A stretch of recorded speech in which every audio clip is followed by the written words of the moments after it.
This is Omar Ahmed for IFL TV, proudly sponsored by Everlast. We're in Glasgow 2 days out. Am I allowed to say this? I got my two favourite guys from, well, you're now Boxer and Sky Sports. Don't want to upset Johnny or Matt or anyone, but can I just say that? I think you should say it. I really appreciate it, but we all love Johnny, though, don't we? And we love Matt. So I think we're just a team, aren't we? Yeah, we are. But Who do you work for now? I think I'm working for boxing now. But I think what Omar was highlighting, actually, that he's got two favourites, and I think that's a fair assessment. And I think he's a great judge of character. We did no go disrespect. back a long way as well, Spencer and I. We're pretty close outside of the business team. Yeah. Yeah, we are 2 days out. Josh Taylor's fired up. Jack Catterall composed. He hasn't really engaged with the back and forth and got drawn into a verbal argument with Josh. So what would you, in terms of the mental battle, how would you see it going? He's a smart guy, Jack. You know, he's done a lot of things outside of boxing as well, because you know he wanted to have a sort of a backup plan if it didn't work out, and now it is working out for him. Undefeated in 26, mandatory challenger for all the treasure in the super lightweight division. He's got to not only beat Josh Taylor, who is, in my opinion, a phenomenon, a great fighter, a great fighter, and I'm delighted to be working with him again, but he's got to come into hostile territory in that hydro with the massively passionate fan base that Taylor's got, and that's going to happen on Saturday. So it's a really, really tough ask for Jack, but he's a cool customer. And you just get the feeling that he's going to go in there and he's going to show us that he's got real quality. Whether that's good enough to beat Josh, I'm not sure. But I think we're going to be impressed with Jack Catterall on Saturday. Yeah, listen, we don't know how good Jack Catterall is because he's never been pushed to that limit. He's never been pushed. I think Ahara Davis is the only common opponent between the two where you can sort of make those assessments. But Jack didn't take those. You know, he knew that Ahara was heavy-handed. He took his time and he sort of completely outboxed and outfoxed him, if I'm honest. So I think we don't know how good Catterall is. We know how good Taylor is, and we know what boxes he ticks. You know, and I think that he's a difficult guy to beat. He's not only undisputed champion, but he's one of the best.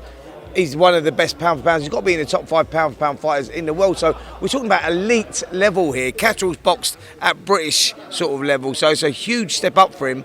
But as Jamie Moore highlighted in there, he said, you know, everybody's got to make that step. When you look at people like Lloyd Hunnigan going over and knocking out Donald Curry, no one expected that. So you can't write Catterall off in a fight of this magnitude. But Adam's right in what he says. That Hydro Arena, the roof will come off in that place. It's 2 years in the waiting now for Josh to come back and fight. He's a cool customer, Josh, but I think that Catterall, his approach to this one has been very cool because he's not been drawn into those mind games, the psychological battle, because Taylor's very good at that. Taylor's very good, so he's not played that game. They've got a game plan, they're going to come with that. Whether that's going to be good enough remains to be seen, but I'm looking forward to seeing Taylor get back in there and doing what he does best as well, because if he's on form, we're in for something real special. I think the other thing with Jack is that, we've only seen him against the likes of Tyrone Nurse, Ahara Davis, those sort of fighters, and not where Josh has been, which has been incredible. His journey's been fantastic, and he, as Spencer said, he's an elite fighter. You know, one of the best pound for pound anywhere in the world. The Ring Magazine belt as well as his other 4. It's fantastic that he's defending all of that, and the first time in the UK that all 4 belts will be on the line. But with Jack, we're just not quite so sure, because he sparred with Floyd Mayweather, he sparred with Canelo. A lot of fighters that you talk to speak very, very highly of Jack Catterall. Yeah. And maybe we just haven't seen the best of him yet. And this is going to bring out the best in Jack Catterall. It has to, because Josh Taylor, for me, there are very, very few chinks in the armour, if any. He's great on the outside, he's great in the pocket, he's got brilliant hand speed, he's a southpaw, he's got a great chin. I mean, he's got everything, really. He has, but you know what, Catterall is equal to that, 2 southpaws, but when you were trying to break the fight down, we've been trying to do it all week, you're watching, back on different fights and everything else. How are you doing that? Because you're orthodox, Macklin's orthodox, are you switching around? I'm doing it in southpaw, mate. I'm a switcher. I'm not sure you ever were a switcher. No, I wasn't, but I'm delivering these pieces as a southpaw. Don't ask me how I'm doing it, I ain't got a clue how I'm doing it, but it's working, mate, it's working. But yeah, when you look at all their attributes and what their strengths and their weaknesses, Catterall's strong in all those departments as well. But it's just how he executes his plan, because you just look at it and go, Taylor just sort of ticks the boxes. He's got slightly better hand speed, slightly better footwork. He sits in the pocket and he loves to go in the trenches, Taylor, but he can also box beautifully on the outside. Catterall does all that as well. Catterall's slightly more flat-footed and he's a little bit explosive, and he leads off of uppercuts and he's explosive on his attacks. But it's whether he can sustain that and whether he can beat Taylor to the punch, not got drawn into that fight. You know, there's a lot of ifs, buts and maybes about Catterall, and I think that's why this fight's so intriguing, because you're right in what you say, Adam. You know, he's been on the road, sparred with Canelo, good reports from them sparring sessions. You know, he sparred with Floyd Mayweather for a few weeks, so that Mayweather would have kicked him out of the gym if he wasn't good enough. What I'm saying is, so he's got a wealth of experience. It's just now whether he can put that into action against Taylor, because, yeah, it's a tough ask, man, especially up in Scotland. I'm really looking forward to it, just because I don't know how good Catterall is. Yeah, and I think we do know how good Josh Taylor is, and we've got to get excited about him. He's proved himself. He's proved himself away from home in Vegas. We obviously had him for the Regis Prograis night as well, one of the great fights out of modern times too. He's always exciting, always entertaining, Josh, and he's got a real charisma too. There's something about him. There's something, I've mentioned it a couple of times, but he reminds me a lot of Joe Calzaghe. I was pretty close to Joe, and I watched him through the amateurs, and obviously he was, in my opinion, maybe bar Lennox Lewis, the greatest fighter we've had since John Conte, back to Ken Buchanan days. Josh Taylor's pretty quickly putting himself in the history books, and he's a southpaw, and okay, he's a much lighter weight, but he's very quick. There's nothing really wrong that he does, and I think that it's going to take a really good fighter to beat him, or beat him convincingly. He didn't want to talk about Terence Crawford, did he? No, he didn't want to talk about Terence Crawford, which is a great sign. It's a great sign. He didn't want to do it 8-9 weeks ago on the media tour. He's totally focused. We all do. We all want to talk about Crawford and Spence, and can he go up to welterweight, and can he, pack out a night at, I don't know, Easter Road or the Edinburgh Castle? It'll be fantastic. But one thing is first, and that is he's been away a long time. It's a homecoming. He's back in front of his people, and he's got his belts, all his belts, for the first defence. Now they're chucked up in the air, Umar. They're gone when that bell goes. So he's got to retain them. He's got to get them back in his possession and back into the Taylor household. And so it's all about this fight. And I see a steeliness. I see something in him. There's switches with Josh Taylor. He's got that. He's got it. You do. You see that like you saw it when they come. Do you know when I see it? When they went face to face. When you go face to face, he's got this like. You can't explain it. There's this aura. There's this. It's hard to explain what a fighter's got, but when an ex-fighter's looking at two guys, they come face to face, you can see what one, you just go, I can't see him getting beat. You know, it's just the thing that he poses. Do you know what I mean? Well, I don't know how to explain it really. A bit like Canelo has around him. He's got an aura. He's got this aura around him. He's got an aura, and I There's think he can be really nice, and then he can just sort of flip, and he can switch, and I think But he's got his presence. That's probably what I was going to say. This presence like that. You stand when they go face to face, and you just go. This kid's like that. That's when you know you get good fighters, you get elite fighters, and you get superstars. I think the only reason that Josh Taylor is not a superstar is because he's not had the platform. It's nothing to do with his boxing ability. It's nothing to do with his charisma, his personality, because that guy, he's the full package, Josh Taylor, just no one knows about it because he's not had the platform. That's up to us. Should he get through Saturday night, and let's just get that business taken care of, because if Jack Catterall wins... Sort yourself out, Smith. No. We need to... Well, he did it with Carl Froch, didn't he? And again, that's a big similarity, Umar. I think it's very similar to when Carl came to Sky for the second time, and he was a massive name in boxing, sort of front cover of Boxing Monthly and Boxing News. But if you go down the street, not a lot of people that weren't hardcore fans knew about Carl, and I think that's what he needed. A few fights on Sky Sports. The Boutte fight was massive. He took the gamble, he took the risk in Nottingham, and that was a huge sort of audience on Sky Sports. Well, this is a great time for Josh to be on Sky, because we've had our record-breaking audience for Eubank Williams. We've had a big successful event last week in Manchester, so people are talking about big fights. People are going to be watching Josh Taylor on Saturday night, and we're going to be using every part of our arsenal across the Sky platform, and not just us. top rank at ESPN. They've got, they see him as a global star, Josh. We're definitively, should he win on Saturday night, and if he gets going, and if he doesn't, if Jack Catterall wins, then the story moves. But if Josh Taylor is successful and makes a statement on Saturday night, we'll be doing everything we can to build him into becoming a superstar on Sky Sports. Adam, as you said, an amazing month. We're going to cap it off this Saturday night at the Hydro. Eubank Junior Williams, record-breaking Khan-Brook, a fight we waited for about 20 years for, and then an undisputed fight, the first one. Do we get a rest after this? No, I'm only kidding. However, We go again. That was going to lead me on to the Khan-Brook undercard. There was some criticism from Eddie Hearn about that. Did you see that criticism, and what did you think about the undercard last week? I think firstly, it was a fantastic night. It was an incredible build-up and a wonderful event. I thought it looked terrific. I thought the fighters trained incredibly hard for it. And although they were past their peaks, Kel rolled back the years and gave one of his best ever performances.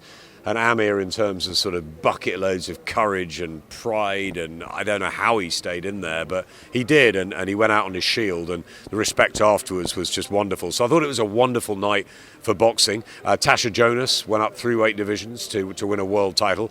That was a terrific stoppage win. We had great performances on the card. Brad Ray's stood out. Yeah. Was the card a little bit weaker? Yes, I'd agree with Eddie on that. I think it wasn't probably the best undercard we've put on, but ultimately I think it was more about the main event. I think the main event was what was capturing the casual's imagination, and I think we still had a chance to showcase some of our young fighters. Ben and I are working with the Boxer and Sky teams very closely on building a select stable. We don't have the firepower of Matchroom. We don't have all the fighters that Matchroom have. We have select fighters that we're working with, and we're building a stable slowly. So it's harder, and I think that we need to get those fighters rolling. Fraser Clark's professional debut, Vidal Riley, first time out for a couple of years. We need to get them the momentum going again. So, judge us as we go through the journey. But I think the most important thing was that everyone I've spoken to seemed to have a great night on Saturday. Khan-Brook was a fight that Ben Shalom made. Others tried and didn't make it. He got it over the line. It was Boxer's first ever pay-per-view box office event with us. I thought it was a fantastic week, bar a couple of wrong comments at the press conference on Thursday, which we dealt with. But I thought it was a really enjoyable and fantastically entertaining event. And yes, but I take my hat off. I think the card probably wasn't quite good enough, and we'll work very hard to make sure that we get better fights and better nights to go forward with. But there's a lot of money that goes into these main events, into Eubank Williams, into Taylor Catterall, and of course into Khan-Brook. So sometimes you have to concentrate on the main event a little bit more. But we'll note that. I'll take that from Eddie. We'll note it, and we'll work harder to get better ones on next time. But you can't have everything, and we're building this, and we're building it slowly. And I think Ben's doing a fantastic job. And also, listen, the undercard went the way the undercard went, but Brad Ray was meant to be that was on paper was a good fight. He was just exceptional, and he won the contest the way he won it. And again, Natasha Jonas, on paper, that was a tough fight. She was moving up 3 weight divisions, not 1, not 2, 3 weight divisions. It was a last chance saloon for her, really, at that level if she didn't win. So on paper, that was a good fight. It just went the way that it went. So you can't really, we've had undercards before, and you know what it's like, Umar. You've been at enough fights where you look at the undercards and go, mate, that is unbelievable. That is a sensational undercard.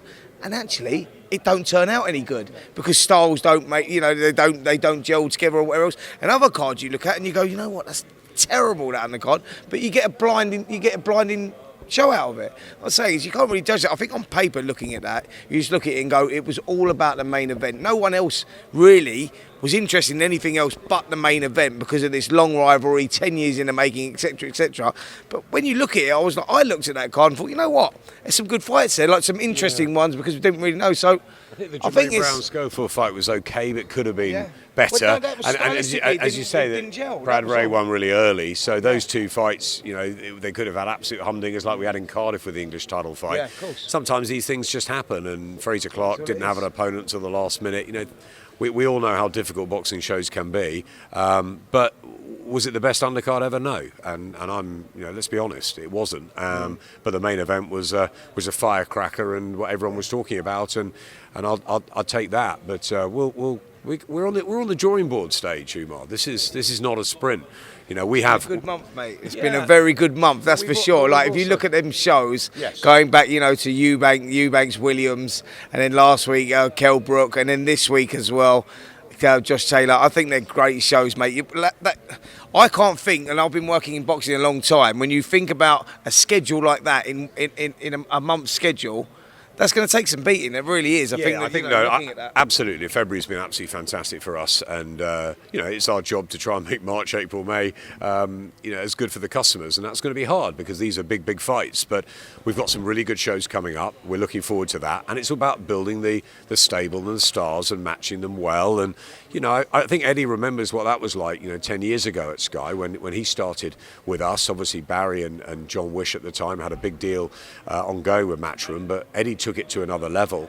But he knew in the early days he didn't have many fighters, and you have to build a stable and take a few risks and concentrate on what's really going to get you eyeballs, and it's difficult and it's a challenging business. Eddie decided to go to DAZN and take his stable. We had to start again. We did that with Top Rank. We've had some fantastic, global nights with Top Rank. Wonderful working with Michaela Meyer in Cardiff, and they're over here this week. We've got Josh Taylor through them. Boxer are delivering us some really, really good fight nights early doors. Ben and I are working incredibly hard behind the scenes, as his great team are, as the team at Sky are. Everyone seems to have got their mojo back, and we're working, quickly. But this is not a sprint. This is a long sort of rebuild, and we hope that sort of in a year, 2 years' time, people will realise, how successful we are in the boxing world. And I think the platform speaks for itself. The platform is our main asset, and we're going to utilise it as and when. We can't have every night in the sunshine like we had last weekend, but we'll get plenty coming forward. We've been in boxing at Sky for 30 years, and we're going to go from strength to strength with new partnerships, new horizons, new ideas, innovation. And socially and digitally, everything is going through the roof at the moment. So we're in a good place, but there's a lot of competition out there, Umar. We know how many shows DAZN and Matchroom have put on. I've got to say, I will say as well, it was great that Joe Markowski reached out and wished us well at the weekend, as did a lot of fighters, a lot of the team rather from Matchroom. I thought that was really, really good, really nice to hear. We had a fantastic relationship with both Matchroom and with DAZN where we were working alongside them. So that's really good. And listen, they're doing their thing, we do our thing. It's great for boxing. Frank's got a huge show coming up with Fury and White, and looking forward to that press conference, even if it's not ours. So lots happening in the boxing world. Umar, it's great for the fighters, it's great for the fans, and we're doing our bit. Last one, will Usyk Joshua be on Sky? I hope so. I've always said that Anthony Joshua is a Sky fighter. We started with him. We started on this journey. He won the gold medal in London. He turned professional with Matchroom and with Sky. He's been a Sky ambassador. He's been his face has been all over the billboard. If you drive up the A4 M4, you always have seen AJ there for many years. We've got a special bond and history together. I think he really has enjoyed being with Sky. It's a great brand for him, and I think that we're very lucky to have had someone of AJ's charisma and sporting prowess and his character and his likability factor to be able to pack out stadiums, become a two-time heavyweight champion. The story is definitively not over for Anthony Joshua after what happened at Spurs. Can he exact revenge on Alexander Usyk? Will he ever share a ring with Tyson Fury? Will he fight Dillian White again? There's so Deontay Wilder as well. So much out there still for Anthony. As long as he wants to continue, we'd like it to be with Sky. Negotiations are going on behind the scenes. I remain confident, as I always have been, that Anthony Joshua will remain a Sky fighter, and we'll be delighted if he agrees. Anything to add? I echo what Adam says. You always do that. No, listen, I'm quite confident that I think that Joshua, because of the Sky platform and he's a pay-per-view fighter, I think that I'm quite confident that we get that return. The guys are working really hard on getting that deal over the line, and yeah, I'd love Joshua to be. Look, the history of me and Joshua go back a long way, and I'd love to continue working on these fights. So let's please God, I pray that we get that fight. Hopefully for Spencer Oliver's sake. Spencer, Adam, thank you very much for your time, and I might see you around town tonight. All right. You'll see us around. What do you mean you might see us around? Rangers Dortmund, looking out the corner of my eye, I can see Savage Dan, he's staring at us, He's trying to line it up. There he is. He's trying to line it up. Look at him. Here he is. Yeah, we'll see. I had Savage with Adam yesterday. You've replaced him now. You had Savage. That's not very Here he good. comes, Was that he's not? back in. I can't get rid of. He's everywhere. He's absolutely everywhere. He's out, you're out. Well, so Bring him you back. had Savage Move and Adam over. yesterday, so you wanted to up it a little bit. Tomorrow. Sorry, man. Sorry. You won't want to hear that. Sorry, mate. And then tomorrow we're going to have Johnny in here. So. Oh, yeah. Oh, really? Anyway, I'll see you later, yeah? Really? The average southpaw, Alexander. Yeah, there is. you go, yeah. Thank you, guys.